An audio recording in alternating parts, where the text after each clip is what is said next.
Hey, how you doing, YouTube? This is Kendra, aka KD, aka DJ Fish Grease, and I know I've kind of slowed down on making videos every 10 hours, but I rather quality over quantity any day. Um, but what I've come to talk about today is money, power, and respect. This is inspired by a hangout hosted by Angel Ramirez Jordan. It's a big thing on YouTube the last few days because it happened over the weekend. And there were several YouTubers on that panel. I won't name any of them. But one of the things that caught my attention, and it caught several people's attention, was the one person's assertion that black men,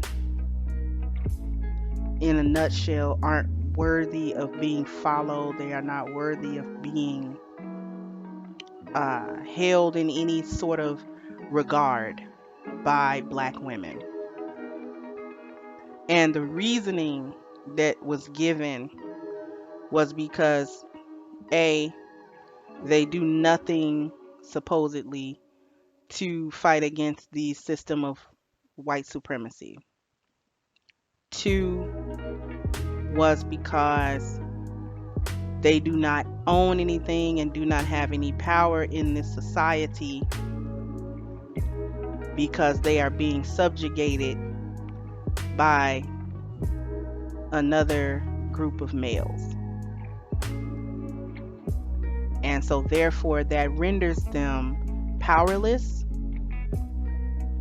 and thus explains why as a collective black women will not, they refuse to submit or follow black men. And I thought that that was interesting because it exemplifies the concept of the myth of white womanhood, which really, it shouldn't be said a myth. Is actually quite real. It's quite real. Because what is really being said here is that because the black man does not dominate in this particular country, he has not overthrown the system of white supremacy, that he is, in essence, he's not a man. Certainly not a man that is worthy of any sort of respect, and black women are not obliged to hold him in any regard, in any positive regard.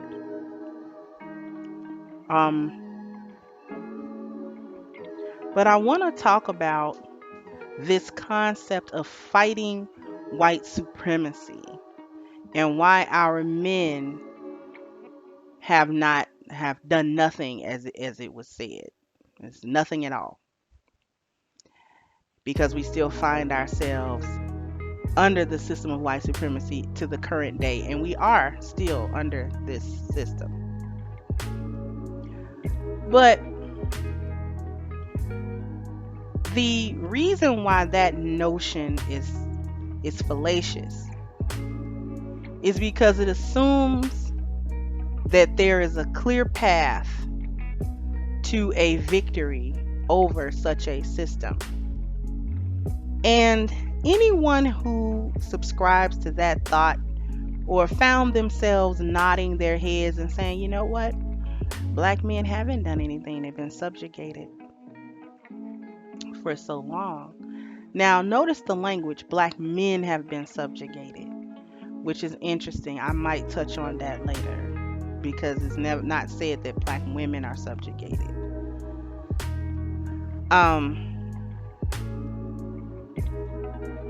Anyone who finds themselves sort of nodding their head and saying, you know what, that concept has got something to it. I think maybe, black men ought to step it up. And what are they doing to combat white supremacy?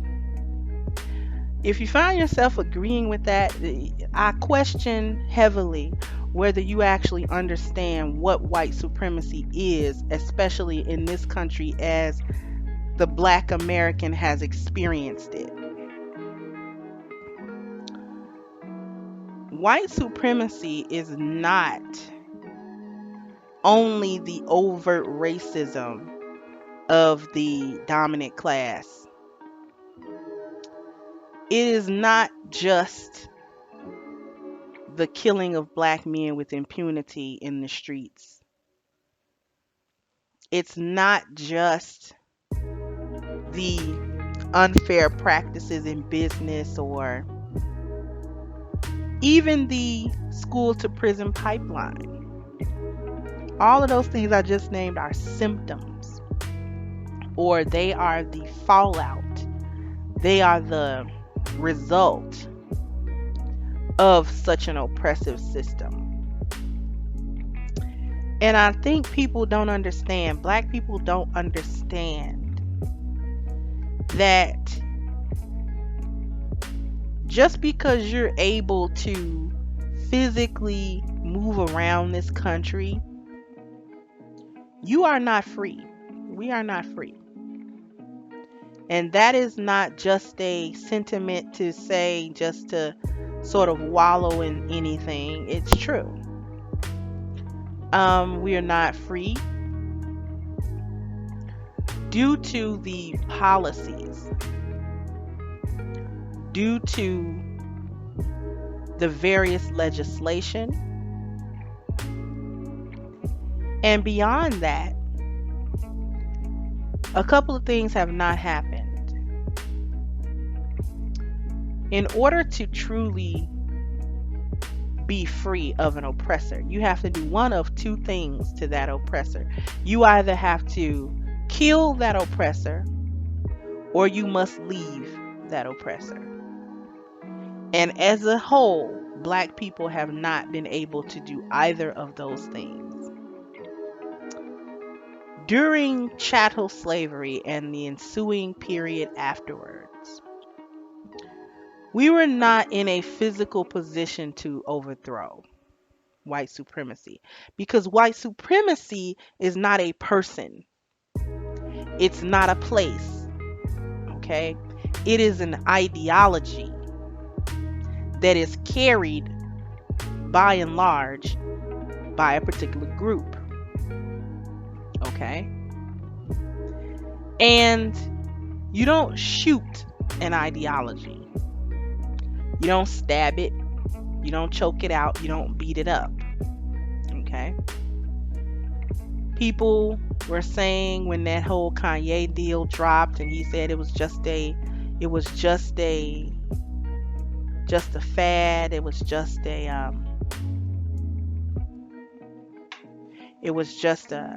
not just a fad. I'm sorry. I misspoke. It was a choice. When that whole thing dropped, people were saying, yeah, you should have chosen to die rather than be enslaved. And you should have tried to get out of it. But the one thing that people don't seem to realize is what that actually would look like on the ground. There is no central place in America where white supremacy is held and disseminated. If we were to storm the White House and take it in a military coup, that would not end racism and white supremacy. Just like during chattel slavery and the ensuing period afterward, to eradicate white supremacy in this country, you would have almost literally had to have killed every single white person, like down to the kids. You would have had to do it. Because there is no central person or place or thing that holds it, that if you were to dominate that, or if you were to conquer that, then white supremacy would be conquered. It is systemic and it is cancerous, okay? And it has completely metastasized long ago, okay? So you can't just go to a person or go to a place and kill it or get rid of it or jail it, okay? It's not a physical thing. It is a concept. It is an idea. It is a set of ideologies, okay? And it is a system. That's a key word. It is the system of white supremacy. And what is a system? A system is typically something that is organized, comprised of smaller, simpler systems or components that come together to work as one single thing to achieve a specific goal. Okay? That is a system. It is an organized thing. Organized. Okay? The main reason why we have not gotten free is because the perpetrators of white supremacy are what? They are organized. And they have worked to keep us disorganized, and it has worked magnificently. Fast forward to today, we could probably mass up. We know our way around this country. We speak English. We can utilize the technology here. We could probably muster up guns. But the one thing that we do not have is organization. If our black men were to strike out right now and say, you know what, guys, we are going to end white supremacy, they would not be able to do it because as a group, we're disorganized. We have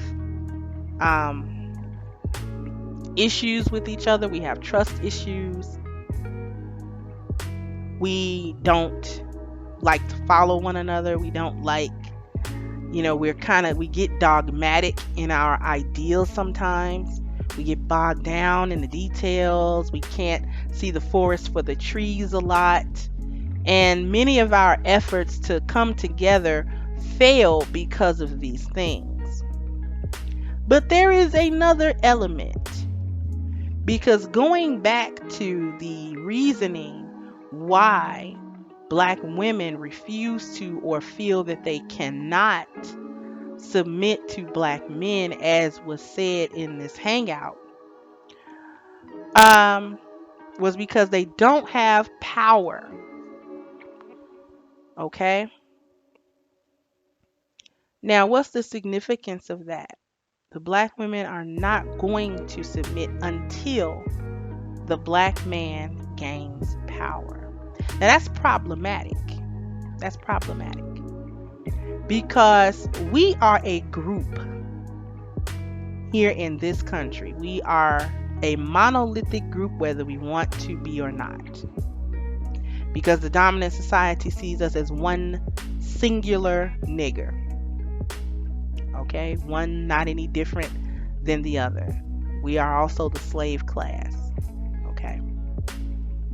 And we have always been that since we have been here. The only black people here that aren't the slave class are the ones who come here voluntarily from other countries. They have a different culture and all of that. But those of us who are descendants of the slaves, this is all that we know. Okay?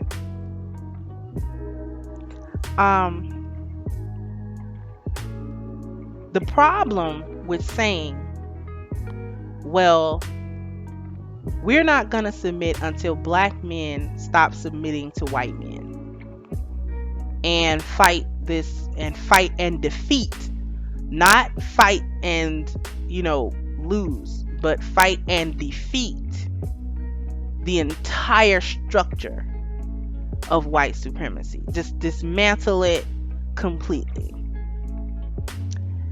And the notion is that black women will simply sit by and watch to see who's the winner. Because what was also said was, do you expect women to go against their nature to submit to the weakest man? Implying that a woman's nature is submit to the strongest man, which in its essence is actually true. It is true that a woman's nature is to submit to the most masculine or the most dominant male in a space. You can see this throughout the animal kingdom. Female animals typically do not submit to a beta. They will only submit to the alpha of the group. Now, let's explore that. Because if black women, this is said as for women across the board, but we're going to focus on black women since we're talking about black people. If black women refuse to submit to black men because black men are low on the totem pole of money, power, and respect, who's the highest on that totem pole? In this country, it would be white men. So, are we having an admission that these black women who feel this way submit to white men because he is the dominant male in the space? But I thought we were against white supremacy. Yet we are submitting to white men. That is interesting. It's interesting that actually came up and was said, and I don't know that anybody actually caught it. No, I know that no one brought it to that space. Okay. That if this is an if-then statement. Okay, we find these in mathematics. If black women will only submit to the most powerful male, and the black man is the least powerful, and the white man is the most powerful, then it stands to reason that black women are submitting to white men.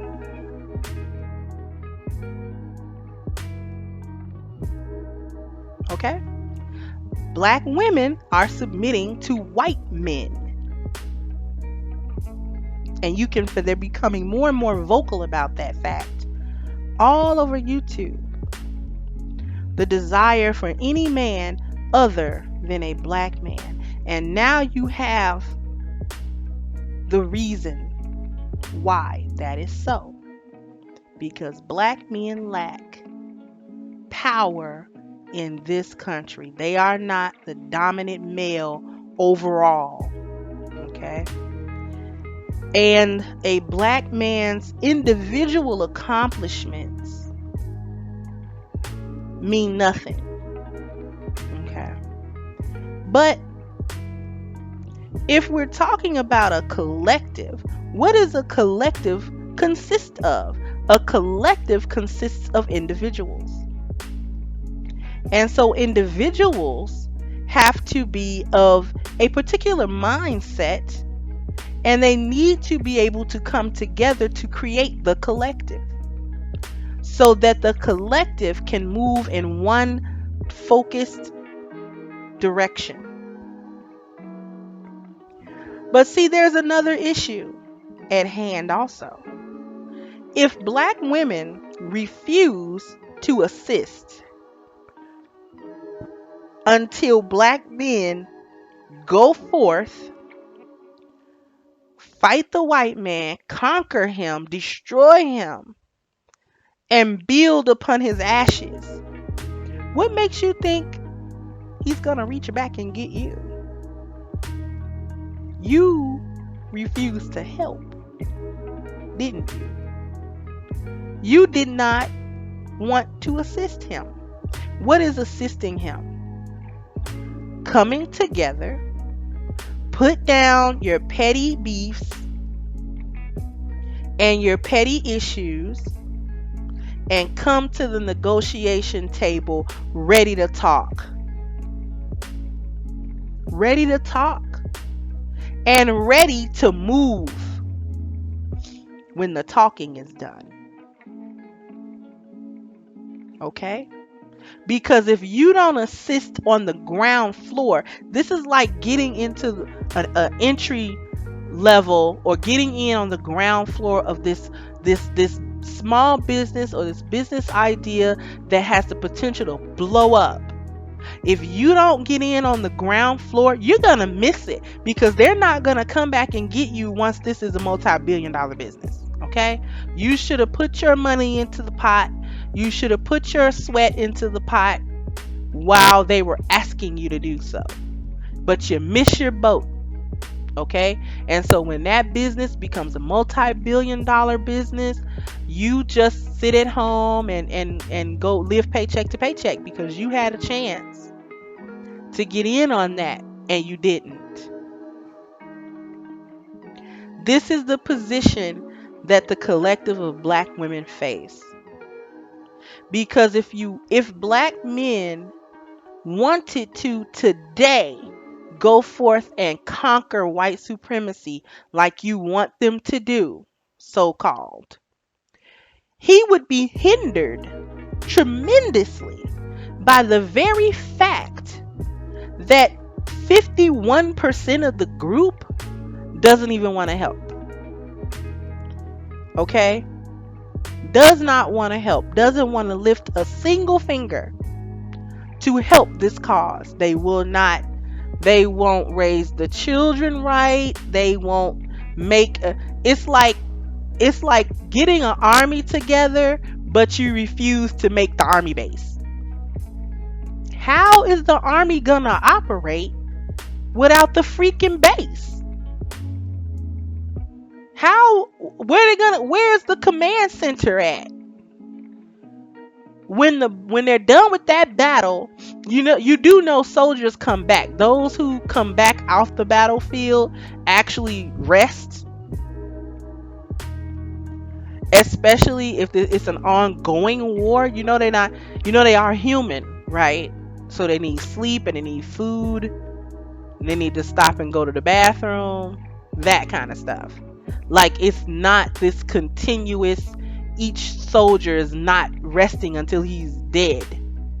That's not how that works. And I've never been in the military, but common sense tell you that's not how that works, because they have barracks, they have command centers, they have stations, okay, encampments where you resupply. All right, that even happens in a freaking game where you got your base. Come on.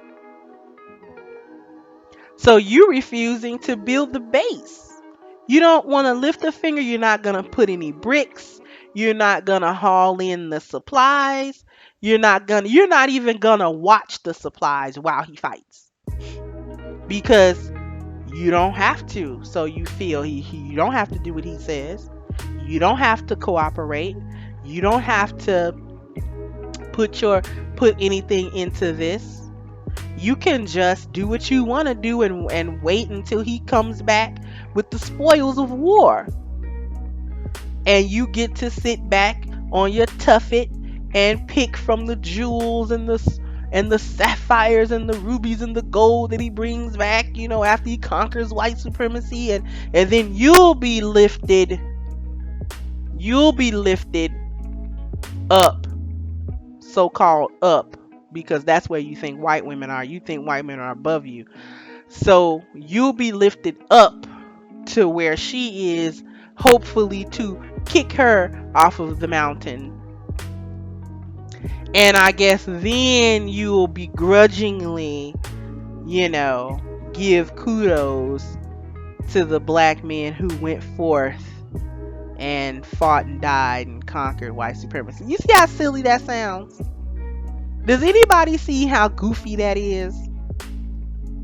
And I'm not saying that there is there it shouldn't be a concern that we're actually still under white supremacy. I'm not saying that we shouldn't be concerned. What I'm saying is the way in which these women are viewing this whole thing is in a fantasy world. They're viewing it in a fantasy world.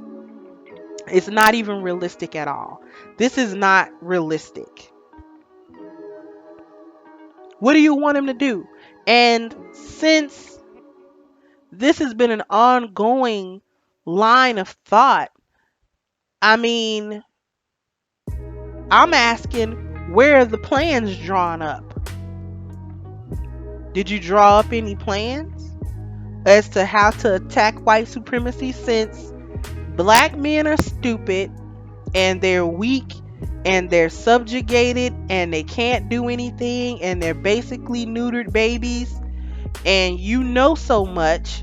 I know for a fact you've got a 10-point bulletproof, foolproof plan as to how white supremacy can be conquered. And out of those bullet points that you make, I bet none of them have anything to do with what you should be doing as a woman to actually help that come about. Do you see what I'm saying?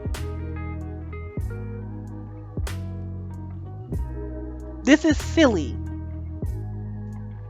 And I wish women understood how silly they sound when they say stuff like that. Well, he's not conquering white supremacy. And you're not helping. What do you think? You're supposed to snap your fingers? For those of us who are in my age bracket, do you remember Bewitched and Tabitha? It was it Tabitha, or was Tabitha the little girl? But whomever, the woman, I forget her. I forget the character's name. And she would twitch her nose and the magic would happen. That's what you guys think is happening. That she could twitch her nose and all of a sudden white supremacy will be conquered and you'll be the new white woman. And you won't love yourself any more than you do now. You'll still be living up to a European standard of beauty. You'll still have your wigs and your weaves and your sew-ins in and your fake lashes and your pound of makeup and whatever else.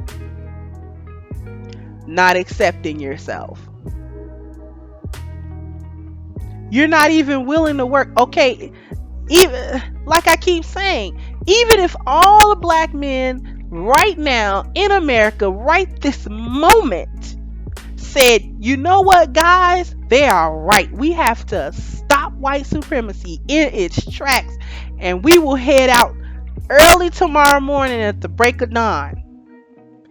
If those same men looked back to you and said, hey, could you guys organize our weapons and stuff and like disseminate them and make sure everything is in order so that the army could leave tomorrow, you would have a lot of fat ass lip about it. Why I gotta organize the weapons? Why come you can't organize them? You the one need them. You the one fighting. Why I gotta do it? And what accountability you gonna take?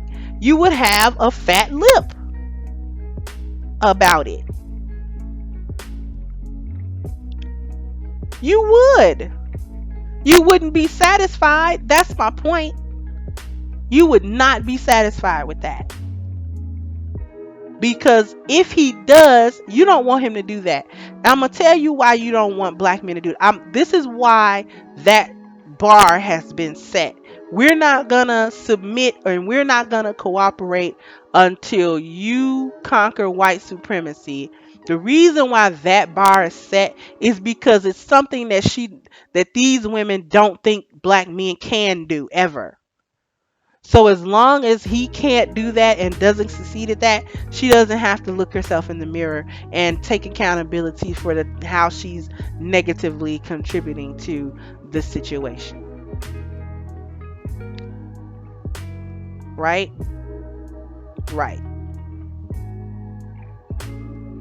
I never have to look at myself. If if I say, I'm not gonna cooperate until you make the moon turn blue tonight. I know you can't make the moon turn blue. So that means I don't have to cooperate, right? Because I just made an impossible standard. I just made an impossible standard for you to meet that you will never meet, or I feel that you'll never meet. And so, therefore, since you'll never meet it, that means I don't have to do what you request me to do because you first, right? You go first, and then I go. But you see how childish that is? See how childlike that thinking is? That's horrible thinking. That's horrible thinking.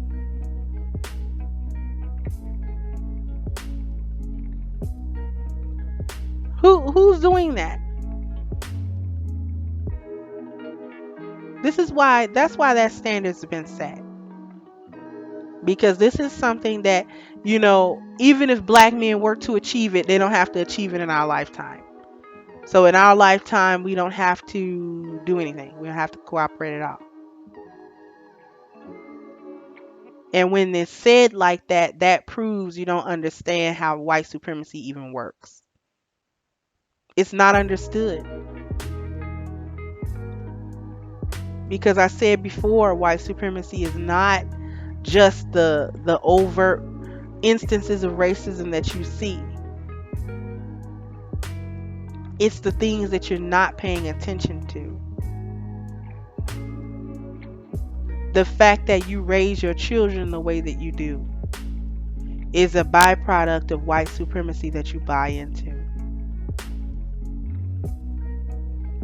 Taking a man to court for child support, a man who in a lot of cases that I've seen would have done it anyway.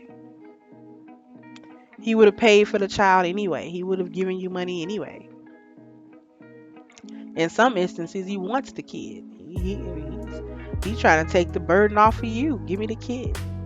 I'll just take care of the kid. And then you come. You be the gym shoe mama. You come with a pair of gym shoes every other weekend. And you don't even want to do that.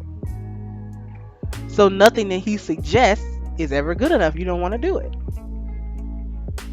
Because he doesn't have money, power, and respect on a collective level. He has not gone forth and dominated all white men to your heart's content. He doesn't control the industries in this country. He doesn't control the legislative system. He doesn't control the judicial system. He doesn't control the executive branch. He doesn't control the education in the society. He doesn't control the media in the society. Right? So you don't have to cooperate until he controls those things. But if he were to control those things tomorrow, you would be scratched off the list because you're an insubordinate. You're insubordinate. You know what insubordination is? And mutiny? Okay, it's when you have a group, right? Let's say you've got a group of soldiers. Okay? You have the highest ranking of them in a group, right? Insubordination is when the lower ranking ones don't do what the higher ranking one says. Okay? And they not only do they not do it, they're staunch on not doing it. And then they start fighting the higher ranking officer. They fight against it. That's a mutiny. That's insubordination. An army that is fighting within itself cannot win because they can't organize and come together to harness all of their strength and aim it in the direction of the enemy. You're too busy causing a fucking mutiny. That's what you're doing. Because the man is the higher ranking officer in the group.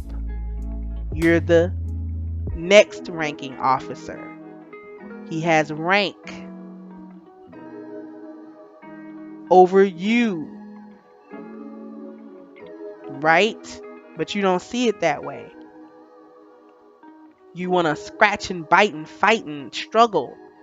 He's trying to pull you in a certain direction, and you're fighting against it. You're pulling back. You're snatching away. You're running off. How are we supposed to get anything done? White supremacy, he alone cannot conquer white supremacy. He will actually need your help. The black community in America, think of it like a person, like a human body. The men would be the brains of that body, because men operate in logic and reason for the most part. Women would be like the heart in a body. We operate on emotion and feeling for the most part. A person who goes brain dead can survive in a hospital, although they'll be a vegetable. So the body will technically be living, but it will be inoperable. Now, this is a person whose brain is dead, but the heart is pumping. So the men are the brains and the women are the heart. And in such a condition, the heart cannot move. It can't do anything but pump, because the brain is not operable. Therefore, the person is not operable. But the heart can pump. Now reverse it.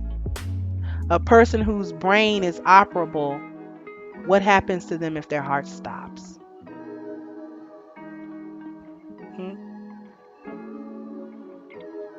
What happens when the heart stops? He can't function. He's going to die. So if he's the brain and we're the heart and we stop pumping, what does he do?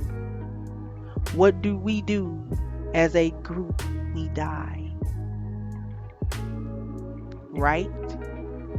And if we're pumping and he dies, we're equally just as fucked, because we're not going anywhere. Might as well be dead as a vegetable.